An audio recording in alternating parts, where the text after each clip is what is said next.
guys, how's it going? Today we're gonna discuss something which has been on my mind for a while now. It's a question that I am often asked. People ask me, what's the best car I can have at about 15k that can give me all the fun that I could possibly have with a car for 15k. Now, you might be wondering, what are the options? Should I buy new? Should I buy used? Should I go with a hatchback or a sedan? Should I go with a sports car or a station wagon?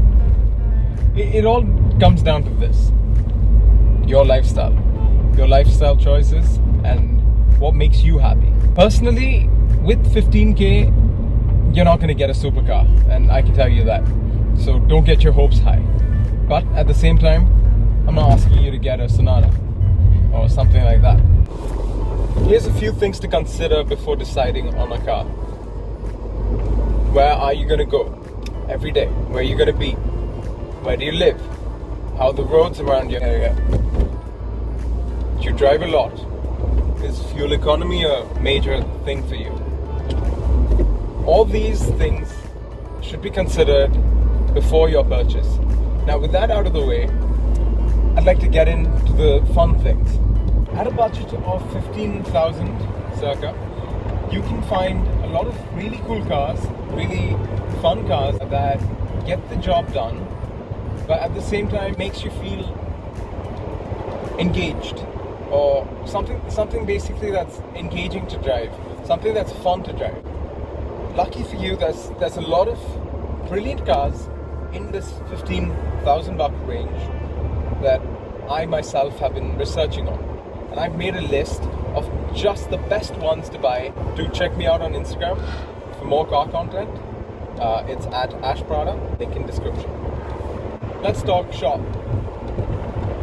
Let's start the list off with one of my favorite cars on the list. It's the Audi TTS HA.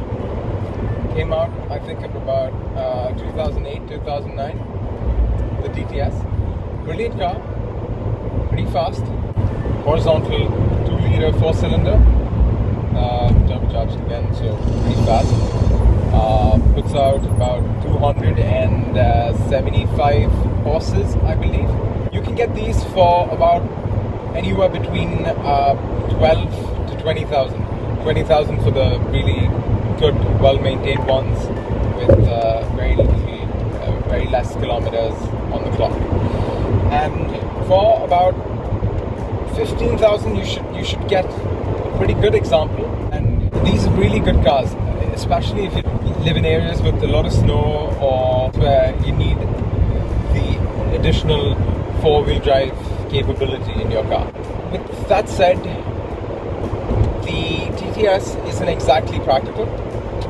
It is a 4-seater car with 2 doors and everything, but I wouldn't call it practical. It's not exactly a 4-seater unless you're just thinking of putting some kids up in the boot. I call it the boot because it's a really slanting, sloping roof line, and there's just no space in there. With that said, it is a practical car because it is a 4-port, and it gives you good gas mileage, which is a very important thing to consider when looking for a daily, especially at this budget. Then we have to look at the maintenance factor. It's an Audi, so you are going to be shelling out a lot of money, but again, it's not a BMW, so it's not going to break that easily. Trust me, I know. I have a F34 GT. Love that car a bit, but it isn't the most reliable of the bunch. These TTS cars come in a lot of amazing colors. I'd go for white personally because I think it looks amazing in that white color. With the hardtop option, the convertible is not the best looking, in my opinion. That was fast. We are on the autobahns, so no speed limits. That's the best part about Germany. Okay, so moving on. The next car on the list is the BMW M3 E36. A really good car for the price. It's an M3, and what more could you want? Now, the E36 might not be the best looking of all the M3s, but it is a pretty good looking car in my opinion, and it's fast. It's got a inline six. Should be good for about 300 change horses, and BMW M knows what it's doing. It's I think the second M3 they made, the M division made, the first being the E30, and these came out about 1999, 98, 97. I'll put that up on screen. Color wise, you get the Imola red, which is a really good looking option. You get other colors, you get a whole load of colors, yellow, white, whatever you're into. And again, maintenance, being a BMW, could be a questionable subject. But with that said, the E36 M3 is fast, it's quick, and it's really fun to drive, which are some of the things you'd want in a car that you're going to daily. The E36 M3 would go for about, I think I found one for about 13 on Auto Scout, and yeah, they're pretty good cars. So the next car on the list is another BMW.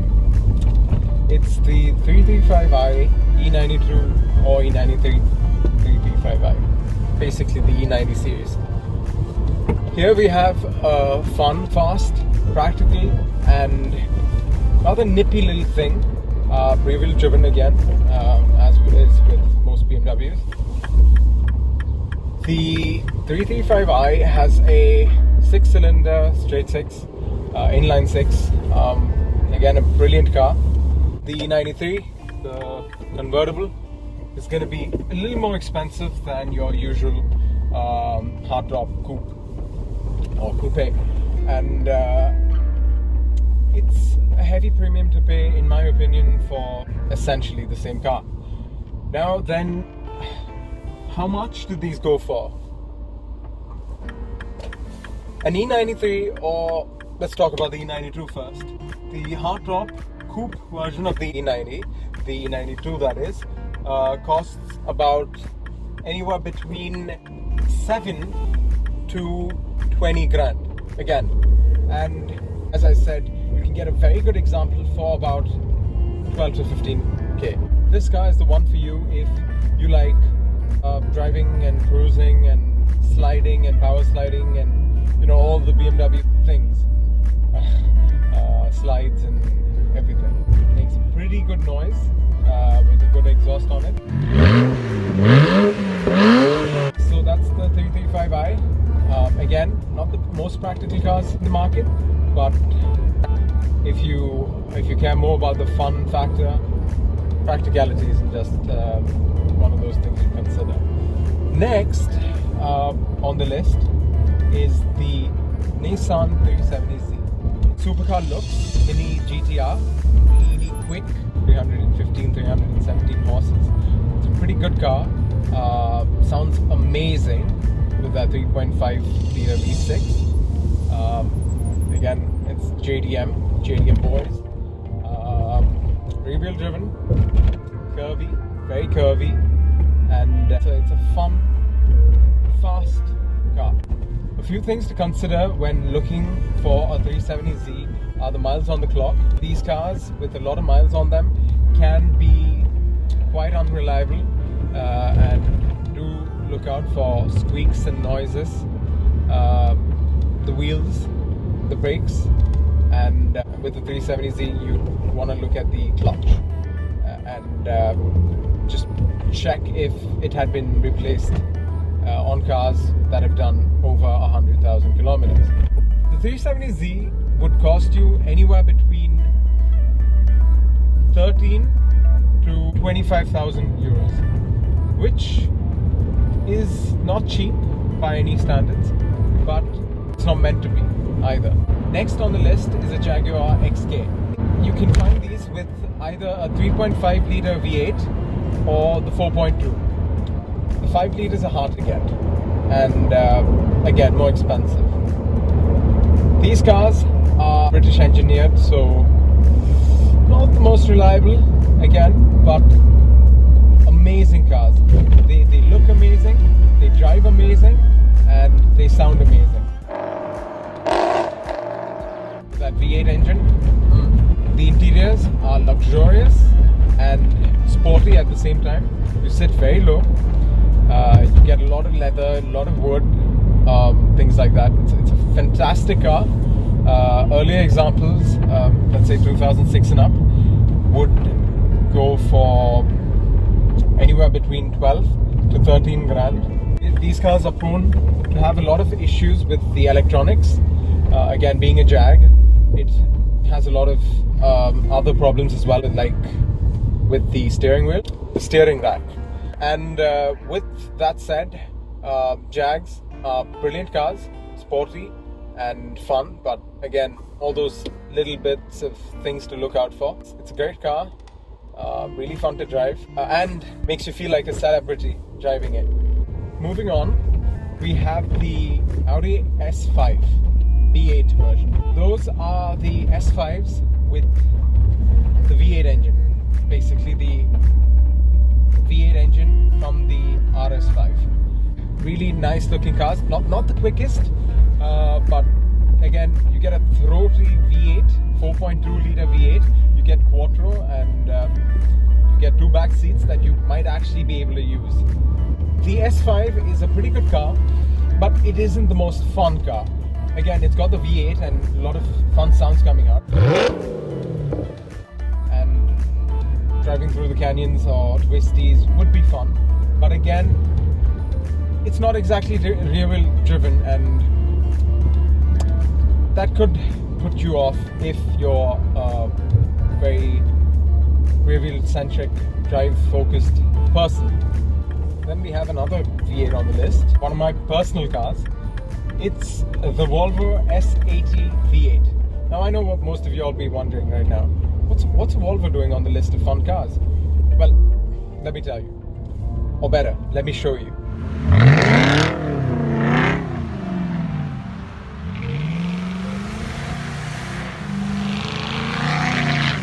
So that is the Volvo S80 V8 for you. A fun, all-wheel drive car with the added practicality of 2 back seats. Apart from that, the V8 S80 sounds amazing. It's got a 4.4 litre V8, naturally aspirated, sounds bonkers, absolutely bonkers, and it pulls. It's got 311 horsepower, and with a few basic performance mods, you could push out about 350. But again, the transmission is not the most solid in those cars. The V8 engine is made by Yamaha. It sounds like a bunch of super bikes rolling together in harmony more than the supercar. But damn, that thing sounds good. The thing with these S80 V8s is that they are hard to find. They're hard to come across. They are very limited in number, and in Europe, these cars are pretty hard to find. They were a big hit in America, Asia too, I think. But of course, they were loved in Europe as well. But they didn't sell many numbers of it, because you want a V8 sedan, you'd probably just get a 550i or something like that. Now, with that out of the way, the S80 V8, if you find one, things to look out for: electronics again. Being a Swedish car, it's pretty solid. It's one of the safest cars out there. All that said and done, it's not exactly bulletproof. Those engines, they can have a lot of oil leaks, so look out for that. And nothing major. It smells really bad. It smells burnt in some cars, mine included, because of these said oil leaks. And it's got the Haldex all-wheel drive system, so sends more than 50% of the power to the front wheels and a little bit less to the rear wheels. It's not the most rear wheel biased car like the Audi Quattro system, which is also a Haldex system, but it's a really good car for the money. Now, speaking of the money, how much do these cost you? The S80 V8 could set you back anywhere between a good 13 to 15,000 bucks, and spending a little bit extra money on a good example would be worth it, because more money means better maintained. One car, practical, and that V8 engine, that's all you need. Another car that I found is the Mustang. If you're a person who thinks anything less than a V8 in a muscle car is sacrilege, this one's not for you. But if you like the way the Mustang looks, the way the V6 sounds, and 300 horses, not too less for you, and you want to look cool driving an American muscle car, the Mustang probably will suit you. Really cool cars. They sound good. Again, not a V8, so bear that in mind. You get a lot of people asking you, is that a GT? Is that a V8? Or is that something else? And be prepared to deal with that. The V6 Mustangs aren't exactly boring or slow in any manner. It's a Mustang, so it's got to keep up the Mustang name. And if you're just going to use it for your daily drives and things like that, it shouldn't be a problem for you.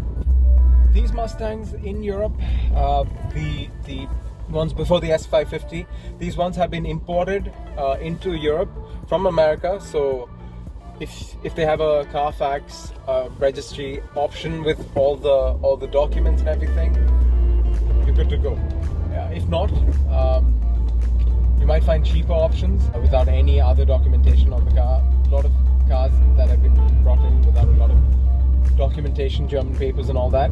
If you have the American export papers, look at it, but if not, stay away from these cars. It's a headache to get them registered in Germany or anywhere in Europe for that matter. Again, cheap plastics, a lot of quality control issues with that car. But apart from that, if you don't mind the V6 in your muscle car, the Mustang, pretty good option. Next on the list is this one I've been saving for the last. It's the Mercedes SL Roadster. 2 seats, 2 doors, and a ton of fun. This car is the one for you if you like driving with the roof down and feeling like a celebrity in the meantime. Back in the 90s, the SL was the car of choice for most celebrities. This car has a phenomenal customer base, and it looks the part too. And if you're a person who likes to be driving around with all eyes on you, yeah, the SL is the one for you. You can get the SL in either the SL280, the SL350, or the SL500. Or the 550, and the 500 ones, they are the ones with the V8. Those are the ones you want. The V6 350s are good also. They put about 300 plus horses, with a lot of fun, but they're heavy cars. They feel luxurious. They're the perfect blend of luxury and performance, in my opinion. And the SL again isn't all that good in terms of maintenance, being a German car. Expect to shell out anywhere between 2,000 to 5,000 euros in terms of expenses. Things break, people. Things break. And be prepared to, fix it if you want to keep driving it. These cars could cost anywhere between 10 to 20,000. 15,000 should get you a pretty decent, well-spec'd version. 350s are easy to find. The facelift, the ones with the single headlights instead of the separate 2 headlights, cost a little bit more, but if you're lucky enough, like with the S80 V8, you could find some good examples for about 15k. So that's the list of fun cars in this budget. Hope you guys enjoyed the video. Hope this made sense to you, and hope it makes your decision making a lot simpler. Let me know if you need any more videos like this. Don't forget to like, share and subscribe. Helps the channel grow, helps me, and yeah, let me know in the comments below what you would like to see next. And also guys, bear in mind, these cars, they can be reliable, they can be unreliable, and do get a check on the car done before you buy it. Check all the necessities and see if it has been serviced at the service centers, or it has been serviced outside, or has it even been serviced at all. Those things matter when buying a car. How it's been driven, its history, everything. So be vigilant when you're buying a car. Make sure you check all the details out, and do do the needful. And so yeah, that was it. I hope you guys had fun. This was my list of fun cars under 15k. Like, share, subscribe. I'll see you next time.